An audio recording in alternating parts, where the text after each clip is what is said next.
Hello दोस्तों, कैसे हो आप सब लोग। आई होप आप सब लोग अच्छे होंगे। आज है 2 सितंबर 2024 और जो लोग मेरे चैनल पर नए हैं मैं उनको यह बता दूं कि अभी तक मुझे 12 मंथ्स हो चुके हैं इन्वेस्टमेंट करते हुए और मेरा गोल है म्यूचुअल फंड से फर्स्ट 1 करोड़ कमाने का। मैं इस चैनल पर अपने म्यूचुअल फंड पोर्टफोलियो के डेली अपडेट शेयर करता हूँ, तो चैनल को अभी तक आपने सब्सक्राइब नहीं किया है तो तुरंत सब्सक्राइब कर लें। तो चलिए आज देखते हैं मेरे पोर्टफोलियो में क्या रिटर्न है, कितना मैंने इन्वेस्टमेंट किया, कौन कौन से म्यूचुअल फंड्स हैं। तो जैसा कि आप लोग स्क्रीन पर देख सकते हैं ये सारे म्यूचुअल फंड्स हैं मेरे पोर्टफोलियो में।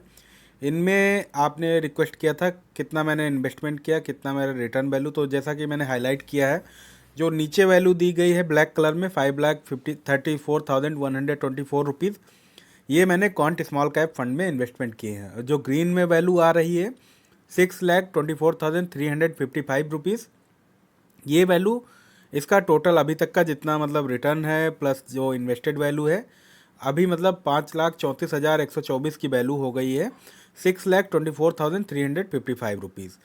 तो इस तरीके से आप सभी म्यूचुअल फंड्स का मेरे देख सकते हैं। नीचे सभी म्यूचुअल फंड्स में दिखा रहा हूँ, Kotak small cap, HDFC mid cap, quant mid cap, Nippon India, ये सारे म्यूचुअल फंड्स हैं जिनमें मैं इन्वेस्टमेंट करता हूँ।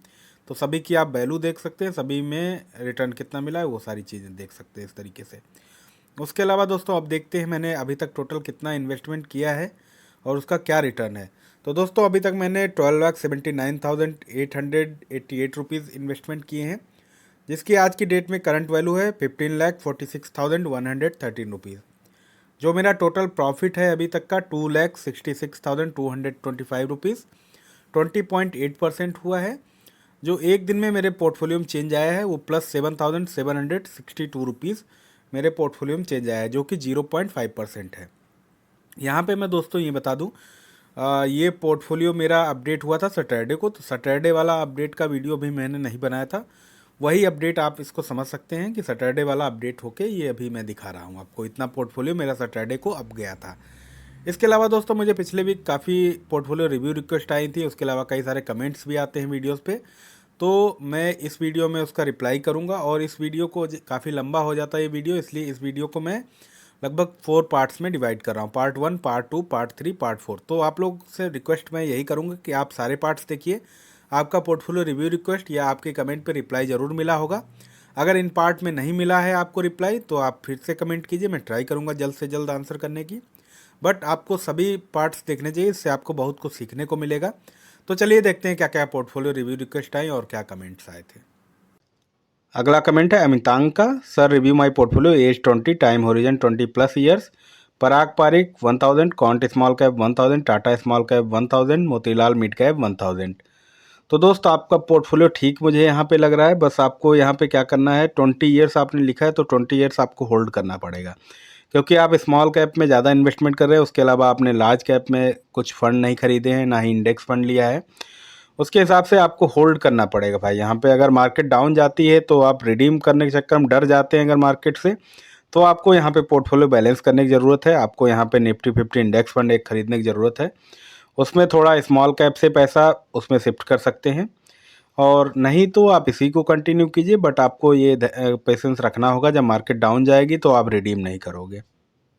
अगला कमेंट है मनोज सोनी का। सर जी मैंने एक्सिस मिड कैप में 1000, क्वांट स्मॉल में 1000, पराग पारिक में 1000, एक्सिस मल्टी कैप में 1000 कर रखी है। मैंने आदित्य बिरला PSU फंड में 2000 की है, सही है कि नहीं। और लमसम में JM फ्लेक्सी में 4000, वन टाइम एक्सिस मैन्युफैक्चरिंग में 4 टाइम वन टाइम इन्वेस्टमेंट किया है, सही है कि नहीं। आदित्य बिरला लिया है क्या या सही नहीं है। क्या PSU फंड कम से कम मुझे या कितने टाइम रखना चाहिए। 10 साल रखना चाहता हूँ। आगे भी आपने कमेंट किया है, सर जी मुझे बताएं कि कहीं ये मेरा पोर्टफोलियो गलत तो नहीं। सर जी मैं 12,500 की लमसम भी करना चाहता हूँ ग्रो ऐप के माध्यम से, अलग अलग अकाउंट से। वाइफ के आप फंड सजेस्ट करें जिससे कि कम से कम 9 साल रखना है और अच्छा पैसा बन सके। उसी लमसम में बीच बीच में वन टाइम करके पैसा भी डालता रहूँगा। आप कौन से फ़ंड लेना चाहिए जिससे कि कम से कम 25 से 30 लाख का फ़ंड बन जाए। तो मनोज जी सबसे पहली बात, आपने फ़ंड आपके सभी अच्छे हैं। आपने PSU फंड लिया है, उसके अलावा एक्सिस मैन्युफैक्चरिंग में 4000 वन टाइम इन्वेस्टमेंट किया। Axis manufacturing 1000 one time investment किया, उसको आप भूल जाइए, उसको रहने दीजिए, उसी में इन्वेस्टेड रहने दीजिए, उसको मत टच करना। क्योंकि वो वन टाइम हो गया सो हो गया। उसके अलावा जो आपका PSU फंड है, PSU फंड में आप 2000 के SIP कर रहे हैं, ये मुझे लगता है कि आपको यहाँ पे कम करना चाहिए, क्योंकि PSU फंड सेक्टोरियल फंड हो गया है। इसकी जगह पे जो ऑलरेडी आपके एग्जिस्टिंग फंड हैं उनमें से आप किसी में बढ़ा सकते हैं पैसा, जैसे पराग पारिक में बढ़ा सकते हैं, फ्लेक्सी कैप में थोड़ा पैसा वहाँ बढ़ा सकते हैं। मतलब यहाँ पे 1,000 ही इन्वेस्टमेंट करो, 1,000 रुपये PSU फंड से निकाल लो, और पराग पारिक में 500 रुपये बढ़ा सकते हैं। उसके अलावा आप ये मिड कैप में बढ़ा सकते हैं थोड़ा रुपए, इससे आपका रिस्क थोड़ा कम हो जाएगा। आप 10 साल रखना चाहते हैं तो इससे थोड़ा रिस्क कम हो जाएगा। बाकी आपके फ़ंड अच्छे हैं। आप 12,500 का और भी लमसम करना चाहते हैं तो उसके लिए आप ये भी कर सकते हैं, क्वांट का फ्लेक्सी कैप है उसको देख सकते हैं, क्वांट का फ्लेक्सी कैप है अच्छा, उसमें आप लमसम कर सकते हैं। और यहाँ पे आप अगर पोर्टफोलियो थोड़ा बैलेंस करना चाहते हैं तो बैलेंस भी कर सकते हैं। जो आपने ये PSU फंड से 1,000 रुपये निकाले थे, इसको निफ्टी 50 इंडेक्स फंड में भी लगा सकते हैं। वहाँ पे 1,000 रुपये डाल देंगे तो आपके पोर्टफोलियो में रिस्क बहुत कम हो जाएगा। वो लार्ज कैप में इन्वेस्टमेंट होगा तो उससे रिस्क कम हो जाएगा। जो 12,500 रुपये आप लमसम करना चाहते हैं उसके लिए मैंने क्वांट का बता दिया, उसमें आप कर सकते हो। नहीं तो मोतीलाल ओसवाल का मिड कैप फंड आता है, उसमें आप इन्वेस्टमेंट कर सकते हो। 12,500 रुपये वन टाइम इन्वेस्टमेंट कर सकते हो, कोई दिक्कत नहीं है। और ये आपने बहुत अच्छा काम किया है कि आप अपने अकाउंट से, अपनी वाइफ के अकाउंट से, दोनों लोगों के अकाउंट से इन्वेस्टमेंट करना चाहते हैं। इससे क्या होगा, आपको टैक्स लॉन्ग टाइम में मतलब टैक्स पे बहुत ज़्यादा आपको सेविंग कर पाएंगे, टैक्स सेविंग कर पाएंगे, टैक्स हार्वेस्टिंग। तो ये बहुत अच्छी चीज़ है, आप इससे काफ़ी टैक्स सेव कर सकते हैं। अगला कमेंट है दिव्य रंजन का। Hello sir, I am 28 male, my MF has Nippon India large cap 1000, HRC small cap 1200, JM flexi cap 1300, all 20% step up. Please suggest me, is it good और बैड? सर आपका जो small cap fund है HARC, ये कौन सा fund है, मुझे नहीं समझ में आया। आप इसका अगर सही से लिख देते क्या फ़ंड का नाम है तो मैं अच्छे से बता पाता इस पर। जो आपका लार्ज कैप फंड है निपॉन इंडिया अच्छा फ़ंड है, JM फ्लेक्सी भी अच्छा फ़ंड है, और जो स्मॉल कैप ने आपने लिखा है वो देखना पड़ेगा क्या कौन सा फ़ंड है। आप फिर से लिखेंगे तो मैं चेक कर पाऊँगा। आपका ठीक है, पोर्टफोलियो ठीक है, आप इसी में इन्वेस्टेड रहिए, क्योंकि आपने रिस्क भी बैलेंस किया है लार्ज कैप में इन्वेस्टमेंट करके, तो इसी को कंटिन्यू कीजिए आप। ठीक है, फ़ंड आपके अच्छे फ़ंड हैं। अगला कमेंट है अमित रॉय का।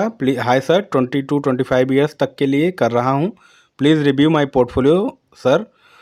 पराग Parikh flexi cap 1000, Tata small cap fund 1000, SBI Nifty index fund 500, SBI energy opportunity fund 1000, HDFC manufacturing fund 1000, Bandhan Nifty 50 index fund 500। मुझे ऐसे क्या कुछ बदलने की ज़रूरत है या ये सही है, प्लीज़ हमें बताएं, थैंक यू। तो अमित राय जी, यार आपका पोर्टफोलियो में फ़ंड सभी अच्छे हैं, बस यहाँ पे 2 फंड हैं जो SBI energy opportunity fund, HDFC manufacturing fund, ये दोनों सेक्टोरियल फंड हैं। इनको मैं मतलब ज़्यादा प्रेफर नहीं करता हूँ, इनको मैं बोलता हूँ इसमें कम ही पैसा लगाएं, वो ज़्यादा अच्छा रहेगा। अभी के लिए आप थोड़ा पैसा लगा सकते हैं, आप इसमें कम भी करना चाहो, अगर 500 रुपये अलाउड है इसमें तो 500 रुपये करें तो ज़्यादा बेटर रहेगा। 500 रुपये SBI में, 500 रुपये HDFC मैन्युफैक्चरिंग फंड में। जो आपके 1,000 रुपये यहाँ से बचेंगे उनको आप पराग पारिक फ्लेक्सी कैप में 500 बढ़ा सकते हैं। उसके अलावा जो टाटा स्मॉल कैप है उसमें आप 500 बढ़ा सकते हैं, तो 1500 टाटा स्मॉल कैप हो जाएगा, पराग पारिक हो जाएगा 1500। उसके अलावा यहाँ पे मुझे पोर्टफोलियो में कुछ आपकी ज़रूरत नहीं दिख रही कुछ बदलने की। आपका पोर्टफोलियो ठीक है, बस यही आपको एडजस्टमेंट करने की मुझे लगता है ज़रूरत है, आप इसी को कंटिन्यू कीजिए बस। अगला कमेंट है वरुण का। Hello sir, please review my portfolio, total value 25K, SBI contra direct plan 9K, Parag Parikh ELSS fund 5K, Canara Robeco small cap 5K, UTI Nifty 50 index fund 5K, ICICI manufacturing fund 25K one time, age 31, horizon 10 to 15 years, please suggest. तो दोस्त यहाँ पे आपका Contra fund अच्छा है, आप इसमें continue कीजिए। पराग पारिक भी आपका अच्छा है, ELSS फंड है, आप टैक्स सेविंग पर्पज़ से खरीद रखा होगा जहाँ तक। कैनरा रिबुको स्मॉल कैप ये भी अच्छा है, और इसके अलावा UTI निफ्टी 50 इंडेक्स फंड ये आपका रिस्क बैलेंस करने के लिए बहुत अच्छा है। ICICI मैन्युफैक्चरिंग फंड, इसमें आपने वन टाइम इन्वेस्टमेंट किया, ठीक है, वन टाइम इन्वेस्टमेंट किया, आप इसको ज़्यादा मतलब रिडीम करने की कोशिश मत करना जल्दी, जब आपको अच्छा खासा प्रॉफिट मिले तभी रिडीम करना। इसमें क्या होता है, ये मैन्युफैक्चरिंग फ़ंड यार सेक्टोरियल फ़ंड हो गया। सेक्टोरियल फ़ंड मैंने हर वीडियो में बोला है, अवॉइड ही करो, मतलब ज़्यादा इन्वेस्टमेंट मत करो, कम से कम इन्वेस्टमेंट रखो। आपको अगर एक्सपीरियंस लेना सीखना है कुछ तो ही थोड़ा बहुत इन्वेस्टमेंट करो। उससे क्या रहेगा, आपकी नज़र में वो फंड रहेगा, आपको सीखने का मौका मिलेगा कि क्या चल रहा है मार्केट में, कौन सा फंड बेटर कर रहा है। इससे सेक्टोरियल फंड बेटर करते हैं या normal equity diversify mutual fund better करते हैं। तो ये सारी चीज़ें सीखने का आपको मौका मिलेगा। बट आपने अब वन टाइम कर दिया, इसको अब टच करने की ज़रूरत नहीं, इसको इन्वेस्टेड रहने दो। जब कभी आपको अच्छा प्रॉफिट मिले और एग्जिट लोड जीरो हो जाए तब आपको इसको रिडीम कर लेना है। बाकी आपका पोर्टफोलियो ठीक दिख रहा है, आपने अच्छे से रिस्क बैलेंस किया, डाइवर्सिफाई है, तो इसी को कंटिन्यू कीजिए भाई आप। अगला कमेंट है आसूस का, hi please my portfolio review horizon 10 years SIP, Parag Parikh flexi cap 2000, JM flexi cap 2000, Tata small cap 2000, Bandhan small cap 2000, can't momentum 2000। तो दोस्त यहाँ पे आपका पोर्टफोलियो ठीक है, फंड सभी अच्छे हैं, बट आपने स्मॉल कैप में ज़्यादा इन्वेस्टमेंट किया है। 10,000 में से आप 4,000 स्मॉल कैप में ही इन्वेस्टमेंट कर रहे हैं, जो कि मेरे हिसाब से नहीं सही है। आप इसमें थोड़ा रिस्क कम कर लो। आप इसमें निफ्टी 50 इंडेक्स फंड भी ऐड कर लो, वहाँ पे आप 1,000 रुपये इन्वेस्टमेंट कर सकते हो। यहाँ स्मॉल कैप में 500-500 रुपये दोनों फंड में कम कर दोगे तो 1,000 रुपये आपके बच जाएंगे। 1,000 रुपये आप निफ्टी 50 इंडेक्स फंड में खरीद सकते हैं। नवी निफ्टी है और कई सारे एसबीआई का है, कई सारे म्यूचुअल फंड हैं जिनमें यूटीआई का है, जिनमें आप इन्वेस्टमेंट कर सकते हैं। निफ्टी 50 इंडेक्स फंड में कोई सा भी आप खरीद लोगे, कोई इतना फ़र्क नहीं पड़ेगा, सबका रिटर्न ऑलमोस्ट सेम ही रहता है लगभग। कमेंट है सुशांशु कुमार का, please review my portfolio, Nippon power and infra 4,500, Kotak small cap 3,500, HDFC flexi cap direct growth 2,000, ICICI commodities direct growth 1,500, ICICI blue chip 2,000, axis mid cap direct growth 1,000, Motilal Oswal mid cap and large cap 1,000, Motilal Oswal mid cap 1,000, age 28 for 5 years. तो दोस्त आपको यहाँ पे दो fund देखने होंगे, इनमें ICIC commodities direct growth, उसके अलावा आपका एक फंड और है यहाँ पे निपॉन पावर एंड इंफ्रा। ये दोनों मतलब कमोडिटीज़, तो आपका कमोडिटीज़ में ट्रेडिंग, वो कमोडिटीज़ की चीज़ें रहेंगी उसमें, तो इन सब को अवॉइड करो। निपॉन पावर एंड इंफ्रा ये भी एक सेक्टोरियल टाइप का फंड हो गया, तो इनको मैं अवॉइड करने को बोलता हूँ पर्सनल लेवल पे। मैं नहीं प्रेफर करता हूँ कि इनमें आप इन्वेस्टमेंट करो। अगर करना भी है तो थोड़ा बहुत इन्वेस्टमेंट करो, अपने पोर्टफोलियो में जितना भी अमाउंट आप कर रहे हो उसका थोड़ा परसेंटेज आप इसमें करो, ज़्यादा आपको नहीं करना है यहाँ पे। तो यहाँ पे हो सके तो आप पैसा कम कर सकते हो निपॉन पावर एंड इंफ्रा में, और आईसीआईसीआई कमोडिटीज डायरेक्ट ग्रोथ इसमें भी कम कर सकते हो। ये पैसा और आपके पोर्टफोलियो में अच्छे फंड हैं वहाँ पे लगा सकते हो आप, जैसे कि Motilal Oswal mid and large, Motilal Oswal mid cap है, तो इन सब में आप लगा सकते हो। आपने पोर्टफोलियो तो बैलेंस कर रखा है, आपने इसमें लार्ज कैप में काफ़ी अच्छा खासा इन्वेस्टमेंट किया है, स्मॉल कैप भी आप ठीक ठाक करते हो, फ्लेक्सी कैप भी आपने लिया है। फंड आपके दोस्त अच्छे हैं सभी, बस आपको यही दो जो सेक्टोरियल टाइप के फंड हैं इनको आपको एडजस्टमेंट करना है, इनमें पैसा कम करना है, और जो आपके पास ऑलरेडी एग्जिस्टिंग फंड है उन्हीं में पैसा बढ़ा देना। जैसे मोतीलाल के फंड हैं मिड कैप और स्मॉल कैप का आपका अच्छा है, Kotak small cap, flexi cap आपका अच्छा है, इन्हीं सब में वो पैसा डिस्ट्रीब्यूट कर दीजिए और आपका पोर्टफोलियो ठीक है। इसके हिसाब से आपको चेंज करने की ज़रूरत दिख नहीं रही है यहाँ पे। अगला कमेंट है किरण का, सर प्लीज़ मेरा पोर्टफोलियो रिव्यू करें। Small cap quant S I P 1,500, Nippon S I P 1,500, Tata S I P 1,500, mid cap में है quant S I P 2,000, Motilal Oswal 2,000, D S P equal weight Nifty 50 index fund S I P 1,000, Parag Parikh flexi cap 1,500, quant value fund S I P 1,000, S B I contra 1,000, Aditya Birla P S U fund में one time 72K and SIP 500 will hold up to 2 to 3 year only or exit on return of 30 to 40%. Quant LSS SIP 1,500, Edelweiss liquid fund 12K one time, total current SIP amount 15,000, step up annual 15 to 20%, current XIRR 50, done lump sum during market crash, target financial freedom. Investment journey start from 8 December 2022 with amount of 2K and gradually increase up to 15K with new funds. Holding period 15 to 20 year or when 1 crore target reach current age 30 years. तो किरण जी, सबसे पहले बात, आपके portfolio number of mutual funds बहुत ज़्यादा हैं। इसको आपको थोड़ा कम करने की ज़रूरत है। आप देख लो किस कैटेगरी में आप थोड़े कम कर सकते हो। जैसे कि स्मॉल कैप में आपके पास बहुत सारे नंबर ऑफ़ म्यूचुअल फंड्स हैं, इनको आप अवॉइड करो, इतने ज़्यादा मत लो। पैसा उसी कैटेगरी में लगा दो, वो कोई दिक्कत नहीं है, बट इतने मतलब एक फ़ंड इसमें क्लोज़ कर सकते हो। 3 में से 2 फ़ंड आप रख सकते हो, 1 क्लोज़ कर सकते हो। वो आपकी मर्ज़ी, आप कौन-सा क्लोज़ करना चाहते हैं। आप कंपेयर कर लो तीनों की परफ़ॉर्मेंस लास्ट 5-10 ईयर्स में कैसा रहा है।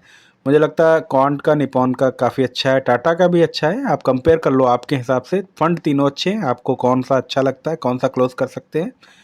उसके अलावा क्वांट का जो मिड कैप है, मोतीलाल ओसवाल मिड कैप है, ये भी अच्छे हैं, आप इसमें भी कंटिन्यू कीजिए। जो डीएसपी का निफ्टी 50 इंडेक्स, ये भी अच्छा है, ये आप करिए, इससे पोर्टफोलियो आपका बैलेंस होगा। पराग पारिक फ्लेक्सी कैप, ये भी अच्छा है। क्वांट वैल्यू फंड, पोर्टफोलियो में आपके फंड सभी अच्छे हैं। अब आपको डिसाइड करना है कौन से आपको फंड क्लोज करने हैं, कौन से आप कम कर सकते हैं। 2-3 तक कम कर दोगे आप, अगर 2 तक कम कर दिया आपने पोर्टफोलियो में, तब भी आपका ठीक हो जाएगा। क्वांट एएलएसएस जो मैं समझ सकता हूँ आप टैक्स सेविंग पर्पज से लेते हैं। Ideal base liquid fund one time आपने किया, इसको छोड़ दीजिए, भूल जाइए, इसको इन्वेस्टेड रहने दो।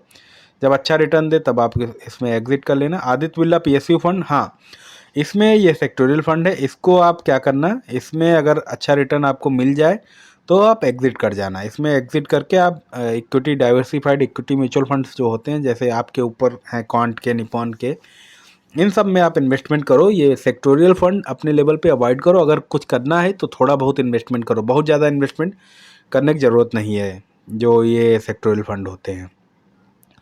उसके अलावा आपका रिटर्न अच्छा मिल रहा है, आपने एसआईपी ठीक है, आपकी पोर्टफोलियो आपका मुझे बैलेंस दिख रहा है, आपको यहाँ पे चेंज करने की ज़्यादा ज़रूरत नहीं दिख रही। बस नंबर ऑफ़ म्यूचुअल फंड्स आप कम कर लो, और जो सेक्टोरियल फंड हैं आपके पास, पीएसयू फंड वगैरह, इनको आप थोड़ा अवॉइड करो, मतलब कम ही इन्वेस्टमेंट करो।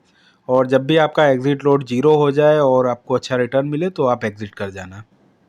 तो दोस्तों मैं यहाँ पर एक बात बता दूँ, ये आपके पोर्टफोलियो रिव्यू रिक्वेस्ट या आपके पर मेरे सारे पर्सनल व्यूज़ हैं। आप कोई भी इन्वेस्टमेंट करने से पहले अपने म्यूचुअल फंड एडवाइजर से जरूर राय ले लें, उसके बाद ही इन्वेस्टमेंट करें। दोस्तों आप लोगों का इस चैनल पर बहुत सपोर्ट और प्यार मिल रहा है, ऐसे अपना सपोर्ट और प्यार बनाए रखिए इस चैनल पर। आज के लिए इतना ही, और इस वीडियो के कई पार्ट हैं, मतलब पार्ट 1, पार्ट 2, पार्ट 3, पार्ट 4, तो सभी पार्ट्स आप देखिए, वहाँ पे आपके कमेंट या पोर्टफोलियो रिव्यू पे रिप्लाई ज़रूर मिला होगा। तो आज के लिए इतना ही, thank you, bye bye, take care.